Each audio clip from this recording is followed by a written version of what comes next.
I want to talk about this statement from Secretary of Defense Lloyd Austin. Ever since the start of the Israeli invasion of Gaza, I have expressed a concern. I expressed this concern if the after show with that panel with Destiny and the rest of those Twitch streamers and YouTube streamers. I expressed this concern at the very start of the invasion, and I expressed this concern in my most recent conversations with both IRI and Destiny in the last few days. And my concern has been that knowing that after such a horrific incident like October 7th, that something had to be done. Benjamin Netanyahu's government, the security government, Netanyahu was elected on a security mandate, has to do something. And bombing Gaza and invading Gaza is something. But on many occasions, that something that you end up doing isn't necessarily the best solution. In fact, I would say that there isn't any solely military solution to the Israel-Palestine conflict. And if the Israelis choose a solely military solution, i.e. moving into Gaza, busting it all in, and then just trying to give it to the PA or reoccupying it, or God forbid, if some of Israel's worst critics are right, expelling the Palestinians, which we have yet to see any hard evidence that the government wants to do, even though we've seen some worrying statements from certain government officials, former government officials, and think tanks that have advised the government in the past. So I am of the concern that since they're rushing to do something that might not be the best solution, or they're unwilling to do what would be necessary during a follow-up to stop another October 7th from happening, to stop another spiral of violence from happening, that this whole invasion and occupation and all the death and destruction and tens of thousands that will die from it could end up accomplishing nothing and then look very similar to either of the Israeli invasions of southern Lebanon. That is what I am worried about, and I've expressed that concern in the past. But, I was always a little worried about expressing this concern because I am not a military expert. I am not a military historian. I am not anybody with expertise in military strategy, either tactical or strategic. I mean, I understand, some things about positional warfare, some things about taking cover, because I've had to learn that to survive while doing my job as a war journalist, or I've learned it through doing journalism around war. But I never served in a military capacity, and I would not at all consider myself a military expert. And so making any determination about the success of a military campaign or a government's attempt to put down an asymmetrical warfare opponent after an invasion of the Gaza Strip, I never felt sufficiently qualified to say anything for sure. But these were the concerns I expressed from the very beginning that led to me not supporting the Israeli invasion of the Gaza Strip. And now we're seeing these statements coming not from liberal intellectuals or the cosmopolitan elite or Mehdi Hassan on MSNBC, Rachel Maddow, Anderson Cooper, or Rashida Tlaib, Ilhan Omar, or that liberal dotard Dylan Burns.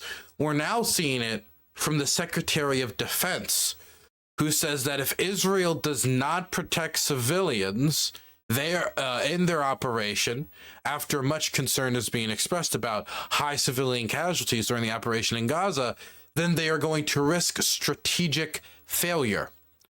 Defense Secretary Lloyd Austin offered a stark public warning to Israel on Saturday, saying the government there risks strategic defeat if if it doesn't do more to protect civilians. The comments came a day after the breakdown in negotiations over hostage and prisoner release led to the resumption of the Israel-Hamas war. Austin told an audience at the Reagan National Defense Forum that if Israel doesn't do everything possible to protect civilians, it might help drive Palestinians into the arm of the enemy and would replace a tactical victory with a strategic defeat. The Biden administration has been warning its Israeli counterparts in private over the human toll of Israeli airstrikes in Gaza, where Hamas has placed rocket launchers and command and control centers in civilian civilian neighborhoods. Austin said the U.S. learned hard lessons in Iraq and Afghanistan over killing and displacing civilians, and acknowledged that fighting a war in a dense urban center places significant burden on a democratic nation trying to follow the laws of war. The lesson is not that you can win in urban warfare by protecting civilians, said Austin, who commanded troops in the Middle East. The lesson is that you can only win in urban warfare by protecting civilians. Well, that's not necessarily true. I would look at the Russians the second time around in Chechnya. You can, if you want to win that way, then you can just choose to make it no longer urban warfare by destroying everything that could be classified as urban, which the Russians did, leading to the UN to declare Grozny, the city that they leveled to the ground in the Second Chechen War, as the most destroyed city in the world. Break, thank you so much for the tier 1 to be in sub for 10 months. I appreciate it.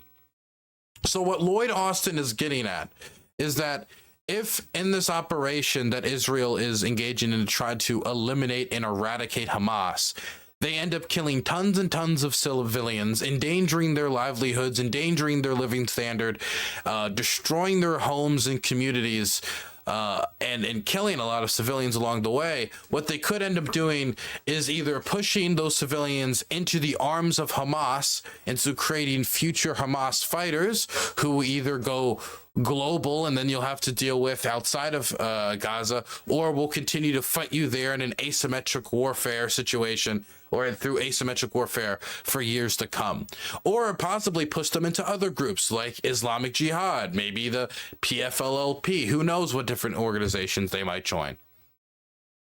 That is what I think Secretary Austin is trying to get to, and I think he's on point. I think he is indeed on point, and I want to see a workable, sensible action plan from the Israelis on exactly how they plan to manifest this victory into something that brings long-term security to both parties. Because all I've seen as of recent that is, I think, the most reasonable plan is Israel invades Gaza, busts everything up, hands it over to some third-party mediator, which eventually hands it over to the Fatah-led Palestinian Authority under Mahmoud Abbas.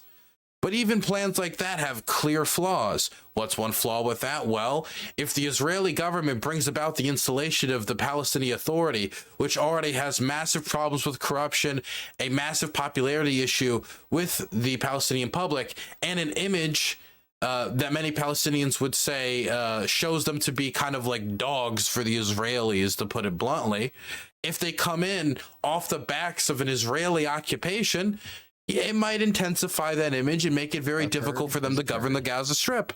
Tuvok has donated $10. Dylan, I just found out Santa isn't real.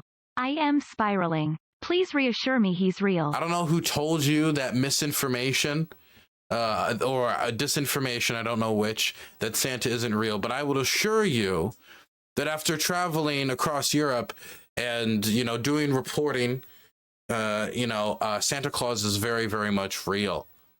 Many people in the trenches in Ukraine don't only pray to Jesus, they also pray to Santa because of how real he is. Anyway, where were we?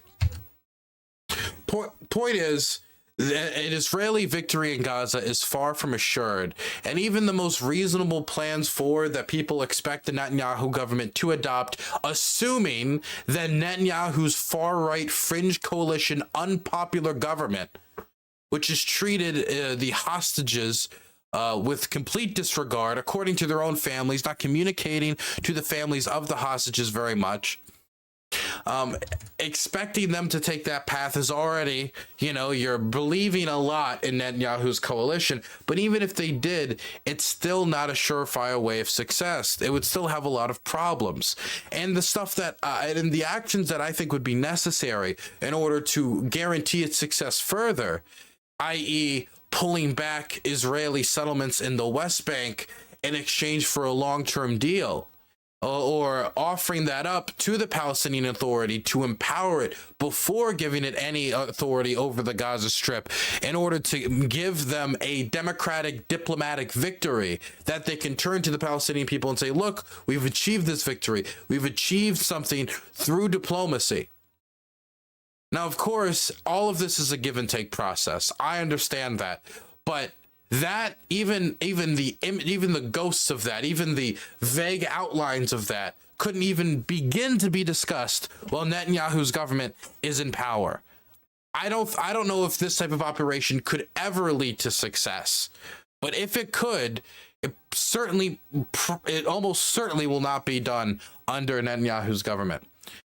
Anyway, putting that aside, I wanted to move on to an interview by Josh Paul.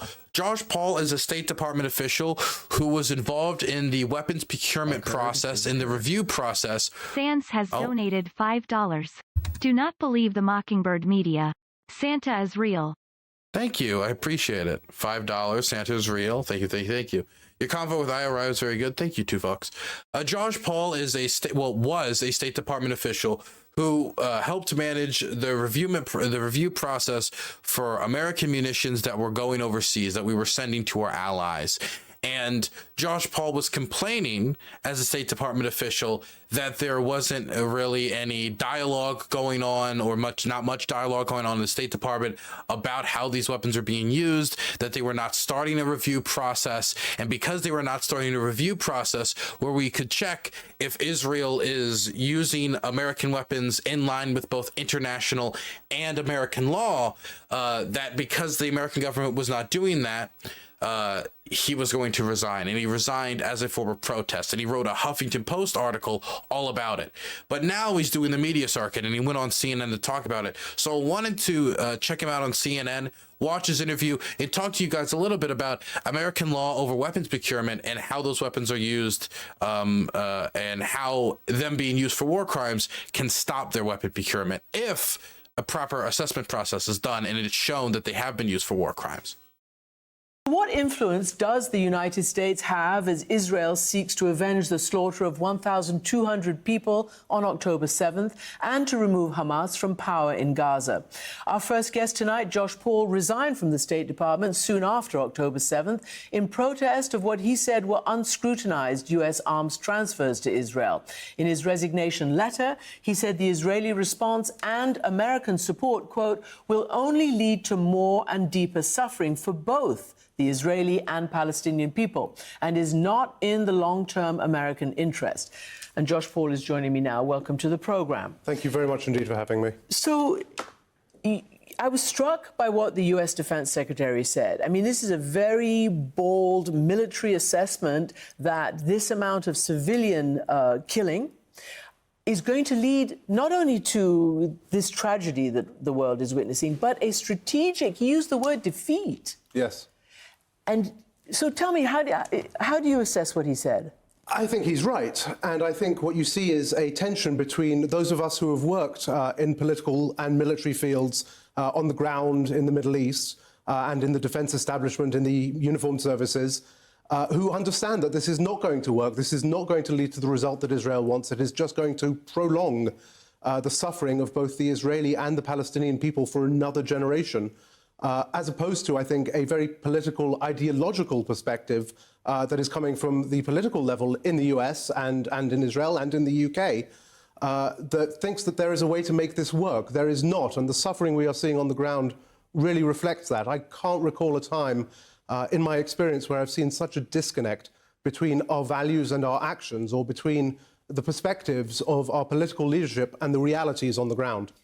Can I ask you where and how you draw that line and make that difference? This is not the first time Israel has gone to war against Hamas in Gaza, and it's not the first time there has been backlash around the world. What makes you say that this is so different to have caused you to have resigned? So a number of factors, the first of which is just the scope and the scale. You know, here we are 2 months into this conflict, and we have seen 3 times more children die, 6,000 in Gaza, than in 2 years of Russia's war against Ukraine. We have seen... Sorry, man. Every time I hear this, it pisses me off. So there are things in this interview that Josh Paul says that I agree with. In fact, the majority of what Josh Paul says in this interview, I generally agree with, and we're going to talk about specific laws in relation to arms transfers in a moment. But I just wanted to throw out there a few facts around this because I keep seeing this on TikTok. I keep seeing this on Twitter. I keep seeing this get repeated by people, even I think that are in good faith. I saw Vosh retweeting these numbers at one point. I saw a bunch of different people saying something along these lines. So when this was being shared most fervently, the death toll in Gaza was about 10,000, 12,000. Now the death toll is up to like 16, 17, 18,000. And this is in comparison to the UN numbers, which say that the people who died in Ukraine are about 10,000 to 11,000, somewhere in that range, with about 500 dead children.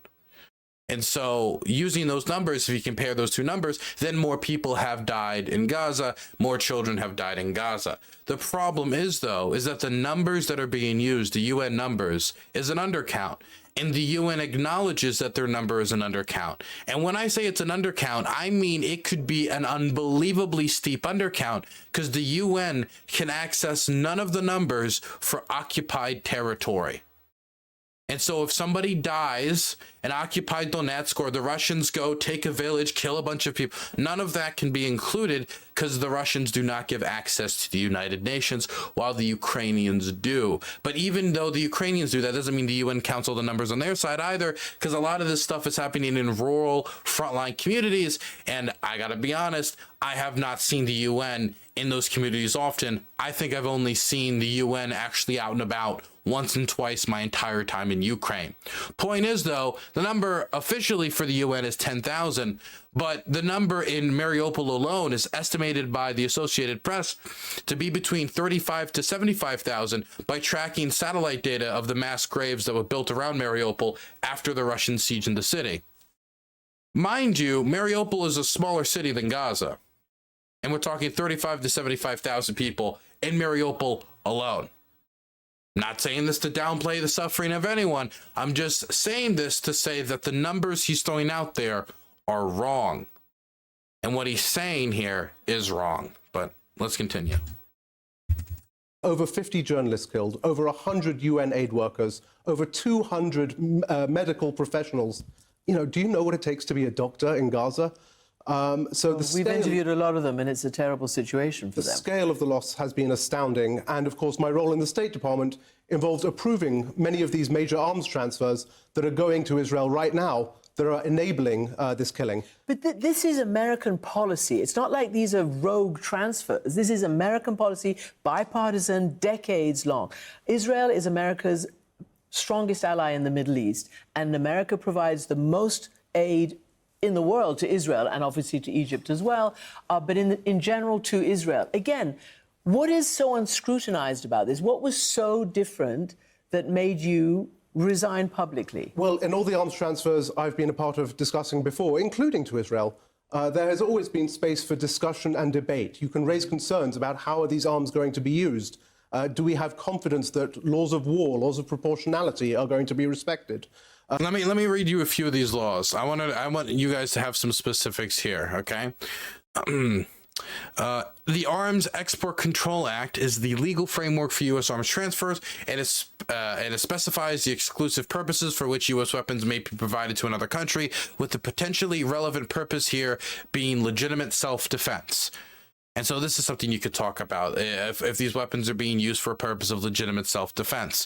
Leahy laws bars military assistance to units of foreign security services if the U.S. Secretary of State has credible information that the unit has committed gross violations of human rights. Now, this is something that Josh Paul actually talks about specifically in his HuffPost article while talking with the press, saying that this is something that is specifically avoided by American administrations, because if they were to go through the Leahy laws and review the Israeli government's behavior, there is a fear that they could come to the conclusion that there was some gross violations of human rights committed by Israeli security forces, and then would trigger restrictions, which would then undermine the American-Israeli relationship.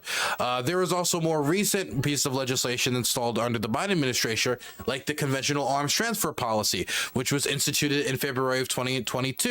This prohibits the transfer of arms if the United States assesses that it is more than likely not that the arms to be transferred will be used by the recipient to commit certain acts, including attacks intentionally directed against civilian objects or protected as such, or other serious violations of international humanitarian or human rights law. So these are questions about proportionality. And so this is something you'd have to analyze. In the first 6 days of fighting, when the Israelis dropped 6,000 bombs, more than any other wave of violence known in recent memory, in just the first 6 days, that's more bombs dropped than during the peak of Operation Inherent Resolve we conducted against ISIS. Is that proportional? Can we go with the Israeli military and see them justify the different strikes in the decision-making process that they made in that period? Can they do it for the 12th century Greek Orthodox Church that was bombed, killing many people, including a family member, a cousin of Congressman Justin Amash? I met the man at Liberty Con. He seemed like a nice guy, very sorry for his family. This is a process that the American government should be going through with the Israelis, but we don't have any evidence that they are going through this with the Israelis. Both the Secretary of State, this is from Foreign Affairs, both Secretary of State Anthony Blinken and his spokesperson have indicated that there are no assessments being done of Israel's law of war compliance. National Security Advisor Jake Sullivan has also repeatedly refused to comment on Israel's law of war compliance in recent days, indicating it's not his role to have a view on the matter. Monitoring of law of war compliance will likely require significant input from the Pentagon and the broader U.S. intelligence community. It will also require the United States to press Israel for detailed information about the targeting decisions in Gaza, which I do think is something we should do. There's already questions about whether we should be sending our weapons in the first place, especially if they're but these questions could better be answered if we knew what our weapons were being used for, and we knew the targeting process around them before those weapons are used. American weapons have been used for atrocities in the past, and obviously this isn't comparable, but I would have thought it would have been of good concern for the American government to push the Indonesians before they conducted the invasion of not Sri Lanka, of East Timor, which then led to waves upon waves of violence and civilians being targeted. Obviously, this is not the same exact situation. There's a big difference. There was the October 7th attack. But if our weapons are being used in a way that is not in line with humanitarian law, I believe it is not only within our interest, but the interest of the entire international community and those affected by those weapons for us to get involved and stop that weapons flow, or at least at the very least make it clear that if such behavior doesn't stop, the weapons flow should stop. That's the bare minimum. That's putting aside whether the whole invasion is a good idea in the first place. Do we have concerns about some of the units that these arms might be going to and their track records?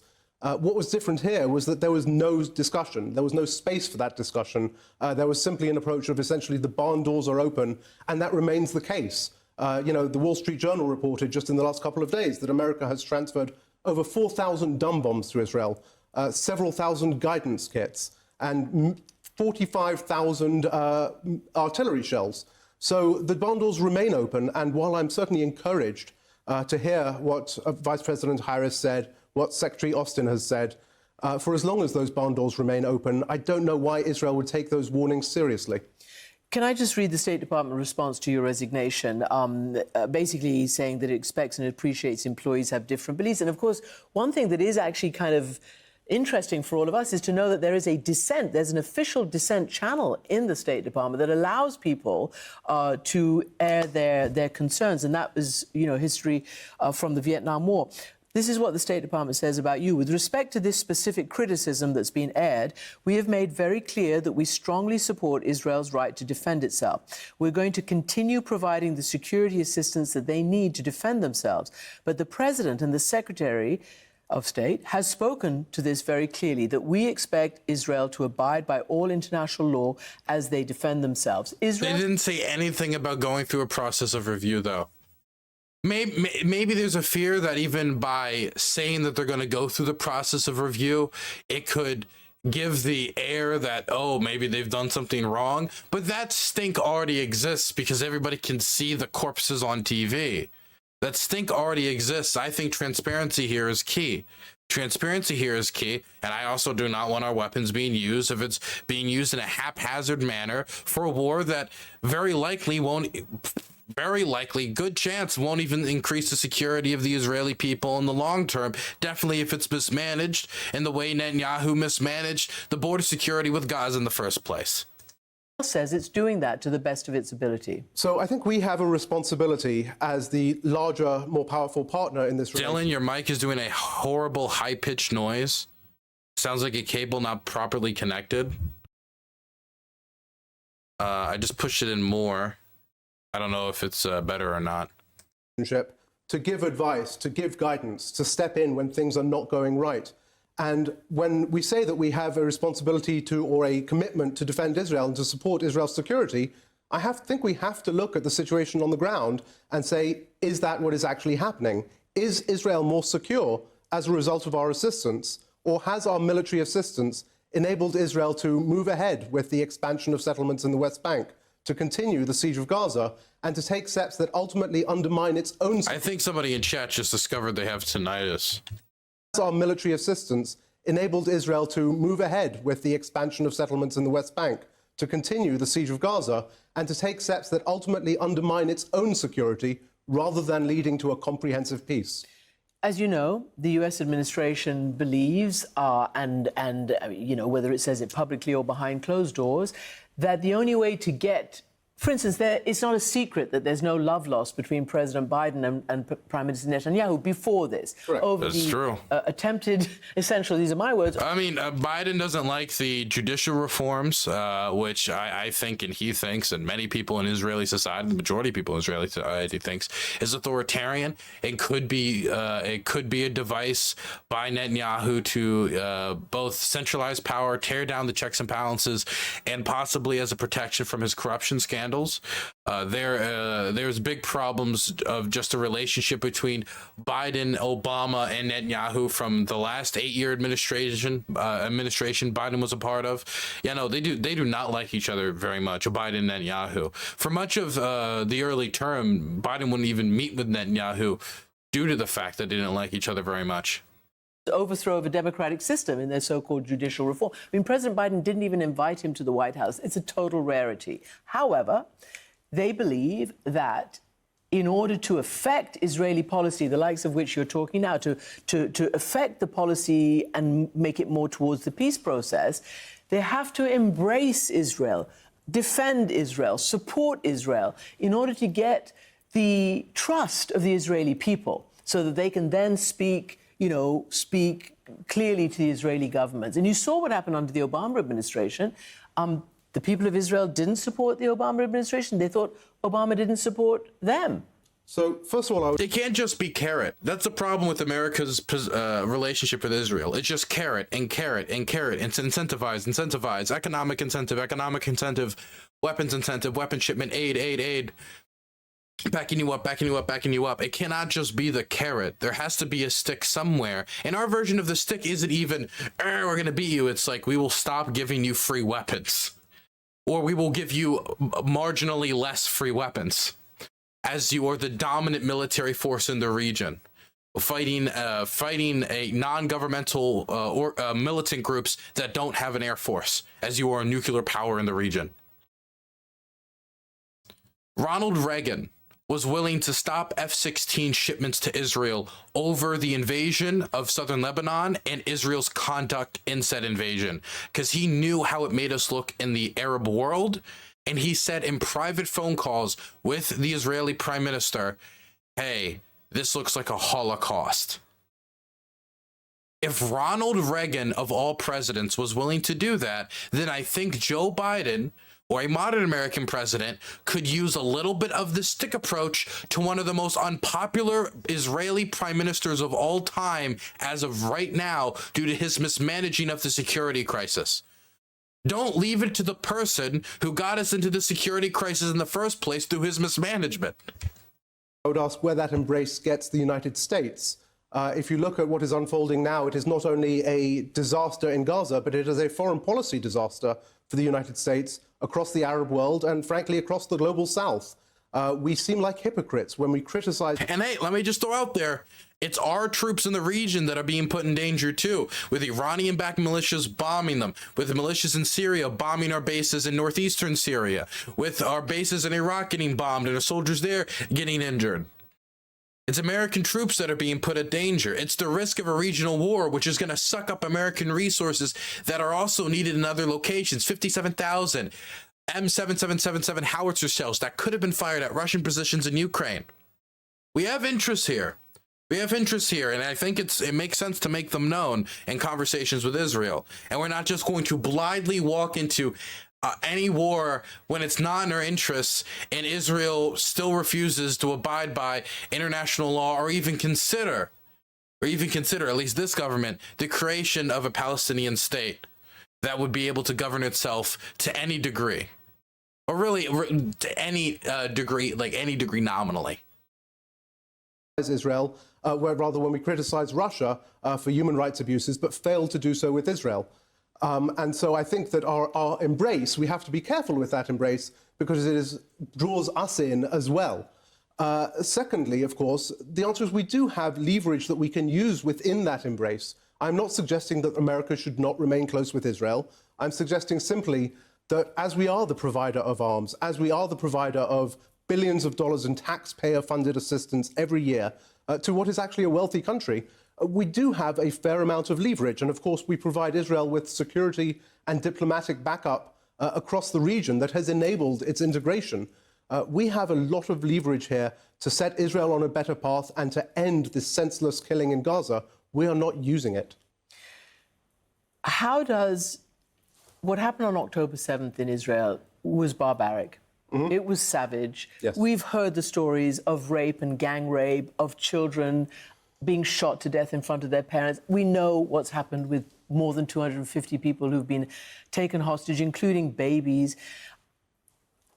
How does a nation get, I don't even know what the right word is, beyond it? I don't know what the right word is. How does it get to feel that it's being supported and that it then doesn't, have to do what's going on in Gaza right now? The Elders, which is a group of former presidents, prime ministers, and UN officials, have also questioned now, they've just put out a statement questioning arms transfers and talking about the inhumanity that's happening in Gaza that's rising to an intolerable level. I think what happened on October 7th was an absolute atrocity, was 1,000 atrocities. I think at the same time we condemn those atrocities, we have to condemn the atrocities that happen every day to Palestinians in the West Bank.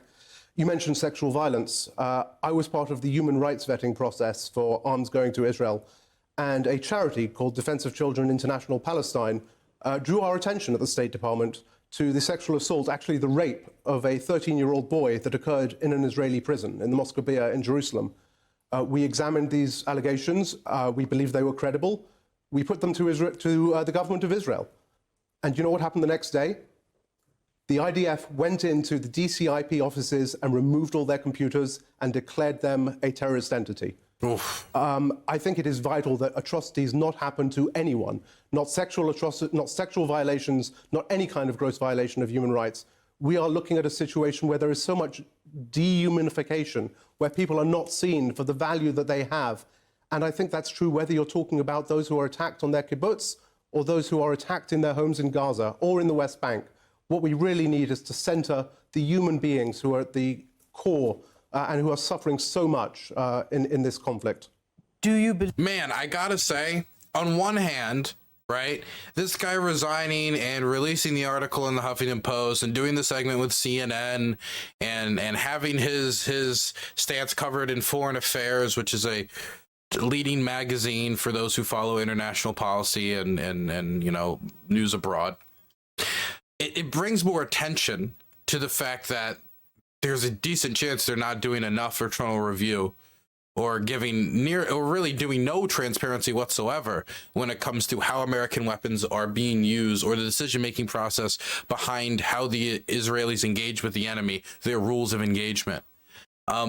It's good that it's bringing more attention to it, but on the other end, I also kind of want this position in the Biden administration, in the State Department, being expressed more than ever. And him stepping down means that instead of him saying this at the State Department and saying it to other staffers and bringing this point up any chance he could, he's outside of the State Department. Then again, he said he resigned because they didn't have that room to comment anymore. They weren't really saying that much. He didn't have those opportunities. I think ultimately, though, at least by him resigning and him making the splash, more attention's being brought to it, and something is happening. The government did at least have to respond to some extent. They didn't give any transparency with that response. They didn't talk about how the weapons are being used. They didn't talk about their process for reviewing the Israeli bombing and making sure that it's being upheld to the standards that we would hope anybody that we give our weapons to hold. But at least there was a response. I mean, that's not a very, like, yippee, at least there was a response. But I have a feeling that if he would have stayed in the State Department, all that would have happened is he's just going to be like a squeaky wheel that everyone ignores. But who knows? Who knows? I saw some people talking in chat about it, wanting him to stay in there. So I at least wanted to express the opinion. We need people screaming in the State Department, people screaming while leaving the State Department, and people screaming outside of the State Department, I think. The more pressure, the merrier. At least that's my position. Believe that in order to have some kind of peaceful resolution, so this never happens again, that Hamas has to be removed from power. How do you neutralize Hamas? The answer is through a lasting political settlement that provides a Palestinian state, not a process that promises one, holds out the promise and never gets to it. You neutralize Hamas by showing the Palestinian people that if they want to succeed, the route is there for them to do so through a political process rather than through violent resistance. Until we have that political process in place, you cannot defeat the Palestinian resistance. Today we welcome to the program... No, I don't want to watch the QAnon debate again. I really appreciate that interview with Josh Paul.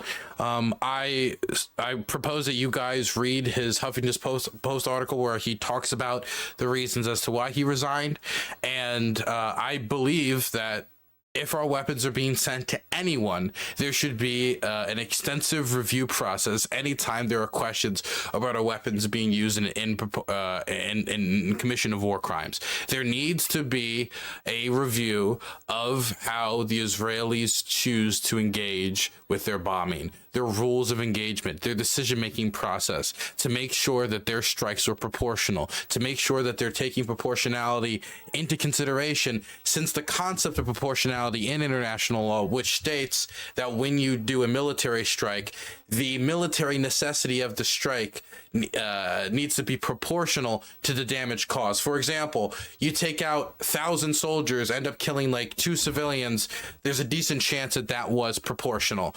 You take out 2,000 civilians, end up killing like 5 Hamas guys, well, that's probably not proportional. But international law kind of doesn't say like this is exactly what proportionality is, here's the mental math, here's the standards, so it leaves it up to every state to interpret for itself, which obviously is a problem if the person interpreting it, for example, doesn't care about civilian casualties at all, and then you get situations like Mariupol. And that's why people want to see the Israeli bombing campaign reviewed for proportionality and other standards of civilian protection after such a brutal bombing campaign.